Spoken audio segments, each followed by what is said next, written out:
Bonjour, bonjour, bienvenue sur le plateau de Bâti Journal TV. Nous sommes à Lyon, nous sommes au Congrès national bâtiment durable et nous allons parler rénovation énergétique des établissements scolaires, enfin des lieux éducatifs. Avec moi pour en parler, monsieur Sébastien Delmas, bonjour. Vous êtes directeur construction durable à l'ACAPI. Qu'est-ce que c'est l'ACAPI ? C'est la communauté d'agglomération Porte de l'Isère. D'accord, donc vous êtes le local de l'étape. Tout à fait. À côté de vous, Jérôme Gattier, bonjour. Vous êtes directeur du plan bâtiment durable. Alors, on ne le présente plus, mais je vais vous demander de le présenter.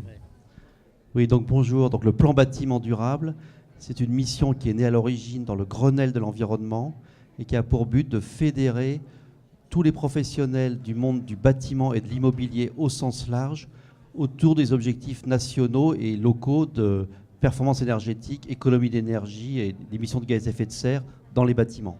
Voilà, donc ça fait une bonne dizaine d'années maintenant. Tout à fait. À côté de vous, monsieur Hubert Briand, bonjour.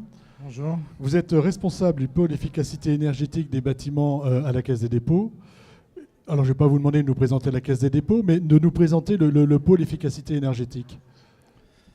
Oui, ben, sur le logo... Pardon, je n'ai pas compris. Non, de nous présenter le pôle efficacité énergétique de la Caisse des dépôts. Ben, nous sommes une petite équipe à la direction de l'investissement de la Banque des Territoires et nous sommes en charge d'un programme important, du grand plan d'investissement de 2,5 milliards sur la rénovation énergétique des bâtiments des collectivités territoriales en particulier. Voilà. Et là, aujourd'hui, on va parler des bâtiments, on va dire éducatifs, c'est ça, des locaux scolaires ? Absolument. Alors, quel est le travail que vous avez réalisé ? Est-ce que vous pouvez nous présenter ce travail qui a été fait ? Alors, en fait, effectivement, alors, je ne sais pas si on le voit à l'écran, mais nous avons, avec Jérôme, commis un rapport sur la rénovation énergétique des bâtiments éducatifs, de la maternelle à l'université. Et c'était un travail collaboratif avec beaucoup d'intervenants. Et en fait, pourquoi on a voulu faire cet état des lieux ? Parce que les enjeux sont apparus extrêmement importants.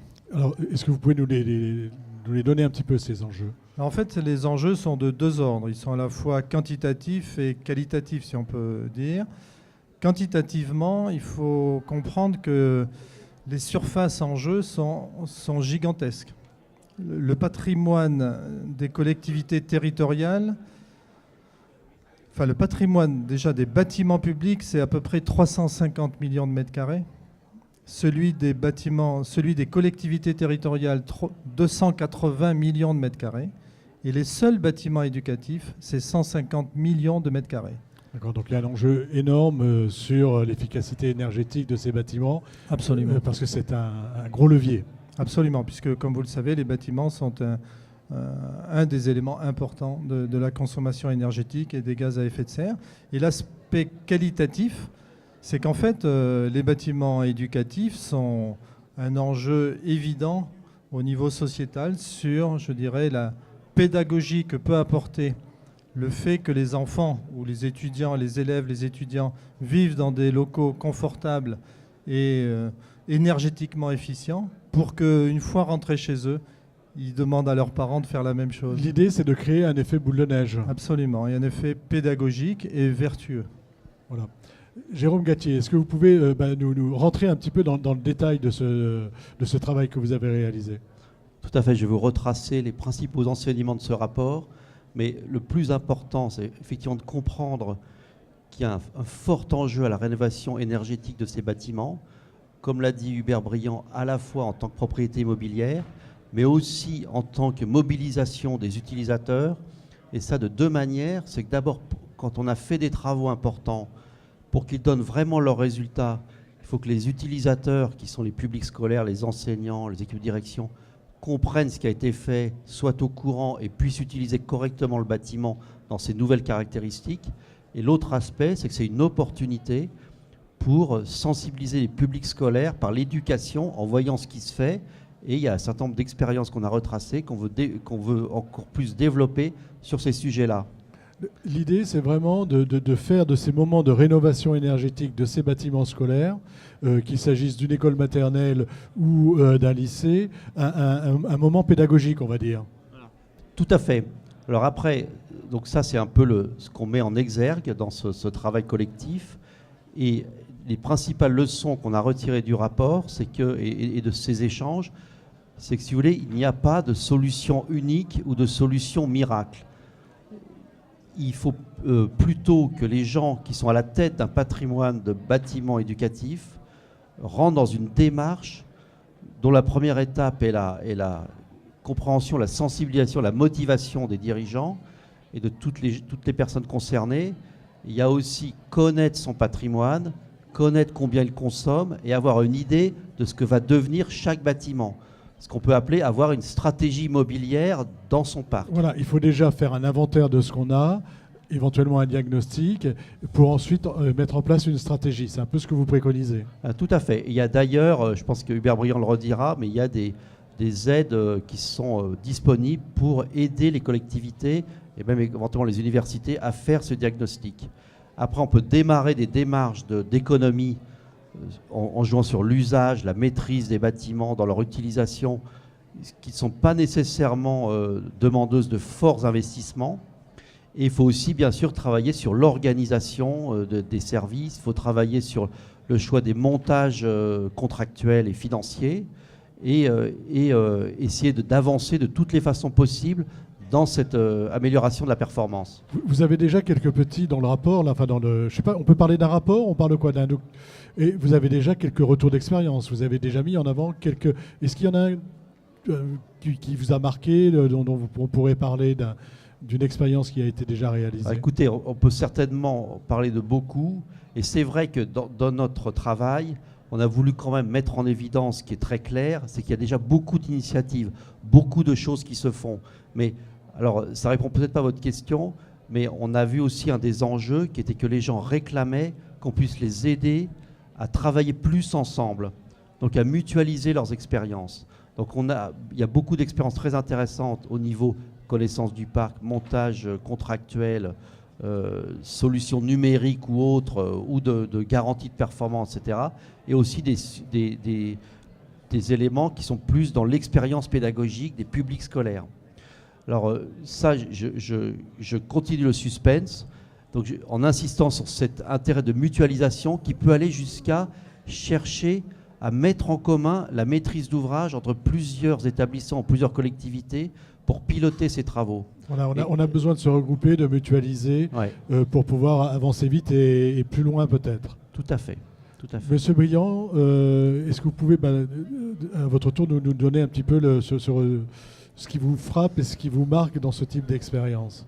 Oui, en fait, on a essayé de tester en fait cette idée de démarche. Si vous voulez, l'objectif, c'est d'accompagner les collectivités pour sortir d'une logique d'un produit ou d'une solution miracle à une démarche qui permet à la collectivité, sur ces bâtiments éducatifs en particulier, de trouver le meilleur mode opératoire, quitte à en avoir plusieurs même au sein de son patrimoine, et ensuite le meilleur mode de financement, plutôt que de dire voilà, c'est la solution qu'il vous faut pour tous vos bâtiments ou toutes vos écoles. Et donc on a lancé il y a 2 ans maintenant un appel à manifestation d'intérêt auprès des collectivités de 10 000 à 100 000. Il y a eu 28 lauréats, et d'ailleurs parmi les 28 il y avait la CAPI, M. Delmas pourra témoigner. Et en fait l'idée c'était d'aider financièrement les collectivités sur des études d'ingénierie. C'est un AMI qu'on a lancé en partenariat avec l'ADEME pour les aider, comme l'expliquait Jérôme, à mieux connaître leur patrimoine, mieux connaître leur consommation et voir quels étaient les meilleurs moyens pour rénover de façon énergétiquement efficiente leur patrimoine. Voilà, parce qu'à la fin, le but, c'est d'être efficient. Voilà. Et l'État, au vu de ces expériences, de cette expérience, nous a confié cette mission de massifier en fait cette démarche dans le cadre du grand plan d'investissement et du plan de rénovation énergétique des bâtiments. C'est une part du grand plan d'investissement, voilà. Une part importante. Monsieur Delmas, avant de parler de votre expérience à la CAPI, qu'est-ce que ça vous inspire de s'intéresser à ces bâtiments-là? Est-ce que pour vous, c'est aussi une urgence? Est-ce que c'est important? Alors oui, très clairement, hein. Donc la CAPI, Communauté d'agglomération Porte de l'Isère, est engagée depuis plusieurs années dans une démarche vertueuse dans le cadre de son plan climat. Et avant d'arriver à l'AMI de la Caisse des dépôts, on avait engagé un certain nombre de démarches justement pour mieux connaître le patrimoine et mieux sensibiliser les usagers et les élus, puisqu'on est sur un territoire à la fois rural et urbain. On a des communes de taille très diverses. Et donc on a mis en place plusieurs dispositifs pour les accompagner, pour les sensibiliser et leur permettre d'avoir une meilleure connaissance de leur patrimoine et une meilleure gestion de leur patrimoine. Donc, comme beaucoup de territoires, on a mis en place un conseil en énergie partagée, qui était un dispositif proposé par l'ADEME, donc cofinancé par l'ADEME, qui consistait principalement à mutualiser les compétences d'un technicien en maîtrise de l'énergie pour des toutes petites communes qui ont généralement pas les moyens d'avoir du personnel. Voilà, c'est-à-dire que très concrètement, ça se passe comment ?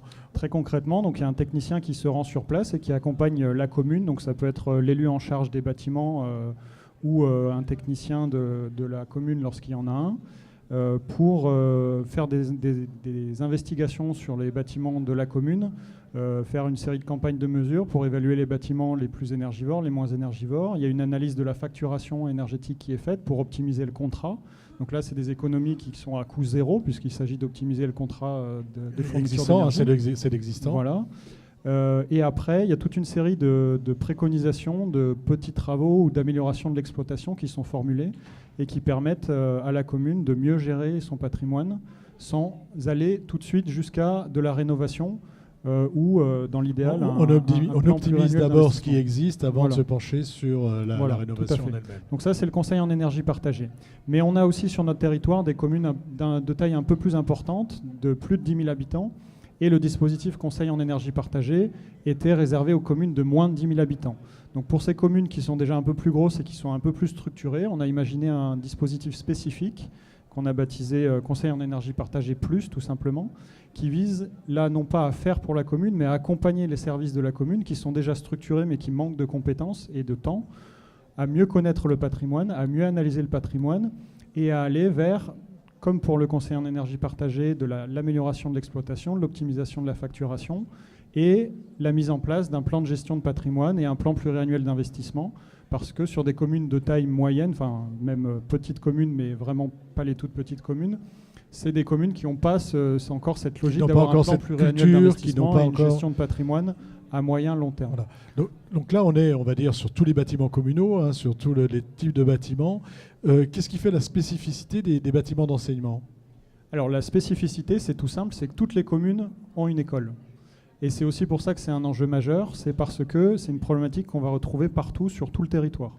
Alors qu'après, les autres bâtiments les plus courants, ça peut être des gymnases qui ont un usage très spécifique et très intermittent. Ça peut être des médiathèques, des bibliothèques, mais qui sont des usages un peu plus spécifiques et qu'on ne va pas retrouver de manière systématique. Les écoles, on en a partout. Et c'est un usage très maîtrisé et très régulier. Donc c'est le premier point. Le deuxième point, comme l'a évoqué Hubert Briand et Jérôme Gatier, c'est que ce sont des lieux où on enseigne à des enfants, tout simplement. Et donc c'est aussi l'occasion de faire de la sensibilisation par de la pédagogie. Et donc pour cela, on a mis en place le dispositif Défi Classe Énergie. C'est ce qui est rentré, donc c'est ce qu'on peut lire dans le rapport. Vous avez travaillé là-dessus. Tout à fait. Il y a beaucoup de comptes rendus d'expériences de ce type dans le rapport pour que les gens puissent s'en inspirer et les développer.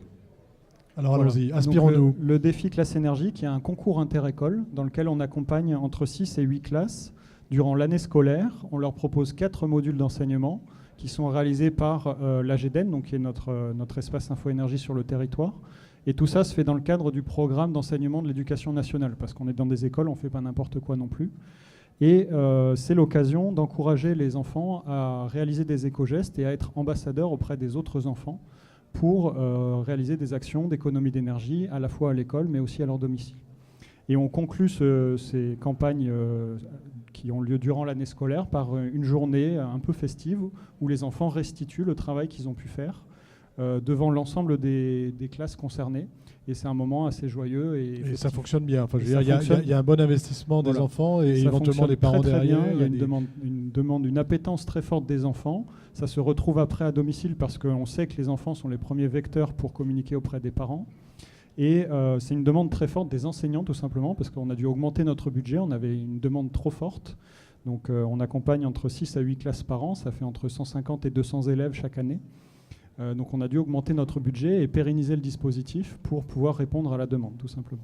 Donc ça, ce sont les choses qui fonctionnent dans la prise de conscience, dans l'accompagnement aux éco-gestes, on va dire. Tout à fait, oui.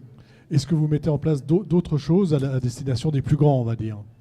Alors pas encore, non, pas encore. Là, on reste vraiment sur la cible école pour l'instant. On réfléchit à travailler sur les collèges et lycées, mais c'est une cible un petit peu différente et qui n'est pas gérée par l'intercommunalité ou les communes. Donc là, c'est plutôt à l'échelle du département et des régions où il y aurait des choses intéressantes à mener. Mais j'en reviens du coup à l'accompagnement. C'est vraiment l'idée de pouvoir, sur ces écoles, associer cette sensibilisation des usagers jusqu'aux enfants et une meilleure exploitation des bâtiments en accompagnant la commune pour qu'elle connaisse mieux son patrimoine et qu'elle puisse envisager de faire des travaux sereinement une fois qu'on va dire toutes les actions à coût faible ont déjà été réalisées. Parce que c'est souvent la première préoccupation, c'est qu'avant d'investir dans une rénovation massive, la première demande, c'est d'abord d'essayer d'économiser, optimiser, on va dire, l'énergie avant d'investir. Le tout se fait en même temps, c'est-à-dire que les élèves apprennent de leur côté à mieux gérer l'énergie, on va dire, mais ils l'apprennent sur leur école, c'est-à-dire on leur explique comment à l'école on peut faire moins et consommer moins, c'est ça? Voilà, tout à fait, et l'enjeu est bien de faire le lien entre les travaux qui sont menés par les services techniques qui sont accompagnés, et les enseignants qui sont les utilisateurs de l'école, avec les enfants bien évidemment, mais qui ne dépendent pas de la commune puisqu'ils sont rattachés directement au ministère. Mais voilà, l'enjeu est bien d'établir le lien en montrant ce que la commune fait sur le bâtiment et en montrant aux enfants ce qu'ils peuvent faire au quotidien pour faire des économies d'énergie. Alors chacun son tour, on va commencer par M. Gatier, puis après ce sera pour vous. Je pense que ce que vous avez expliqué, Sébastien Delmas, est fort intéressant. Je voulais juste rappeler que de telles initiatives vis-à-vis des publics scolaires nécessite des vraies compétences. Donc c'est quand même souvent ça peut être des ONG, des associations spécialisées ou divers organismes qui proposent cela. Donc c'est quand même assez spécifique, assez pointu. C'est pointu et spécifique, ouais. Mais il faut pas que ce soit fait n'importe comment. Non, il faut adapter à chaque classe d'âge, mais il existe de telles initiatives à tous les niveaux d'enseignement, de la maternelle, collège, lycée, université, lycée technique, BTS, etc. Alors, il y en a une que je vous montre, que je trouve absolument charmante, mais sans retirer le mérite de toutes les autres qui ont été retracées dans le rapport. Allez-y. Donc, j'ai apporté un visuel. Il faut que je le montre à l'envers, non ? Vous allez me le donner, puis moi, je vais le mettre face caméra.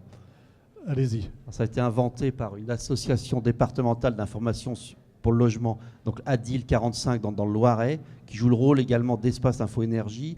Et c'est pour les jeunes enfants, sous forme d'une enquête. On voit qu'ils ont un petit carnet d'enquêteurs. Où est passé le kilowattheure disparu? Donc ils cherchent, et donc ce qui est passé par la toiture, par les fenêtres, etc. Donc ils apprennent, il y a aussi une maquette. Donc c'est absolument génial parce qu'en fait, c'est ludique, il y a une motivation, aucun chahut, et les enfants et les enseignants sont hyper satisfaits de ce genre d'initiative. Voilà, des initiatives qui fonctionnent bien. Monsieur Briand, qu'est-ce que vous vouliez dire? Non, je voulais juste ajouter. Réagir sur l'association des élèves plus grands. Nous, on a mis au point un dispositif financier qu'on a découvert en Allemagne qui s'appelle Interacting. Et quand on est allé à Stuttgart voir ce qu'ils faisaient, en fait, dans la rénovation des collèges, par exemple, notamment ou des lycées professionnels, en fait, c'était les étudiants qui posaient aussi l'isolation dans les combles et qui faisaient un certain nombre de travaux à titre, je dirais, de leur expérience, de leur enseignement professionnel. Et je trouvais ça assez génial. Voilà, c'est ça, c'est-à-dire qu'on les inclut dans le processus, dans la démarche d'efficacité énergétique. Donc ça, c'est vraiment quelque chose que vous souhaitez pousser et on va dire généraliser. Voilà, parce qu'en fait, c'est, je dirais, parler solutions financières, solutions techniques, c'est indissociable de l'accompagnement à la fois du maître d'ouvrage, mais aussi des usagers. Je crois que c'est la composante importante de ces actions d'efficacité énergétique, parce que si vous faites des travaux et que vous laissez la fenêtre ouverte en plein hiver, ça ne sert à rien. Ça ne fonctionne pas. Exactement. Je vous dis juste que nous sommes vraiment convaincus, avec toutes les personnes qui ont travaillé avec nous, et depuis l'origine, on défend cela au niveau du plan bâtiment, que travailler sur tous les niveaux de collectivité et les universités en impliquant les usagers, c'est un formidable levier de changement de la société en faveur de la transition énergétique et écologique. Et je voudrais rebondir aussi sur ce que disait Monsieur Delmas. Nous, dans le cadre du grand plan d'investissement, ce qu'il disait, c'est qu'il y a une école dans toutes les communes. Et donc, c'est ça l'idée, qui est défendu un peu dans ce rapport. L'idée, c'est de lancer une sorte de plan de rénovation énergétique des écoles. Et c'est vraiment de la proximité en plus. Voilà, et de faire vraiment un focus sur ces bâtiments, même si, bien sûr, il faut s'occuper du reste du patrimoine des communes. Il faut s'occuper de tout, mais là, on a vraiment, on a un gros gisement d'économie d'énergie, et deux, un gros gisement pour apprendre. Voilà, absolument. Tout à fait. Monsieur Delmas, vous aurez le mot de la fin. Oui, pour conclure là-dessus, c'est vraiment cet aspect-là important, c'est que les écoles, on en a partout en France. Et lorsqu'on parle de gestion pluriannuelle ou gestion de patrimoine à des élus, les gymnases, ils ne savent pas forcément s'ils vont les garder, s'ils vont les démolir, s'ils vont reconstruire. Les médiathèques, c'est pareil, ça change, c'est mutualisé. Les écoles, on sait que ce sera toujours là, il y aura toujours des enfants. Alors, pas dans certains villages en déshérence, mais de manière générale, dans toutes les communes, il y aura des enfants, il y aura des écoles, et c'est des bâtiments dont ils sont sûrs de la pérennité et donc sur lesquels ils sont prêts à investir. Voilà, on a vraiment besoin de... Voilà, pour eux, c'est important, et surtout, c'est efficace tout de suite. Merci messieurs d'être venus sur le plateau de Bâti Journal TV. Beaucoup. Une émission donc à retrouver sur le site internet de Bâti Journal TV et sur les sites de nos partenaires. Merci à vous. Merci, au revoir. Merci.